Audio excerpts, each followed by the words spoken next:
د بلخ ولایت یو شمېر اوسیدونکي وایي د ډالرو په وړاندې د افغانۍ د ارزښت له لوړېدو او د مالیاتو په کمېدو سره د خوراکي توکو بیې تر 100 سلنې ارزانه شوي دي چې ځایي خلک د اسلامي امارت له دغه اقدام هرکلی کوي. زیاد خوش هستیم دیگه. سابق می آمدیم 2700 800 برین بود، حالا از 2100 2200 این 500 که پیش میشیم دیگه زیاد است برای یک فامیل. والا همه حکومت که صحیح باشه، بازخواست باشه از مردم، تجارا و فروشنده و بازار اگر زیر دسترس خود بگیره کلش پایین میاد. همین خود حکومت است که نرخ‌ها را کاهش پیدا کرده. ما خوش هستیم از حکومت توجه میکنه، نرخ‌های دلار هم خیلی کاهش پیدا کرده.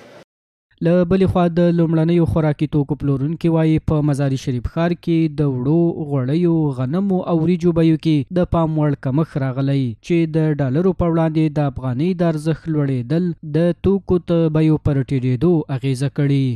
نسبت به گذشته خدا را شکر کاهش پیدا کرده. 10 لیتر روغن هم کاهش پیدا کرده، آرد رو برنج همه چیز خدا را شکر کاهش پیدا کرده. در چی که دلار پایین بیایم و شما یک مملکت خریدخور هستیم، از بیرون مالای ما و شما میایه، دلار هر چی که پایین بیاید دلار به نفع ما و شماست و فعلا دلار پایین است، به همین خاطر جنس هم پایین آمده.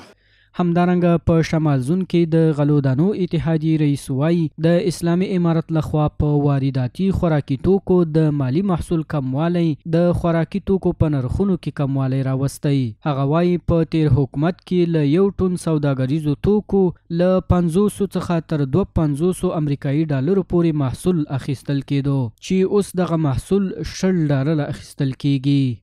قبلا ما 1 تن مال $50 $52 محصول می‌کردیم در وقت جمهوریت.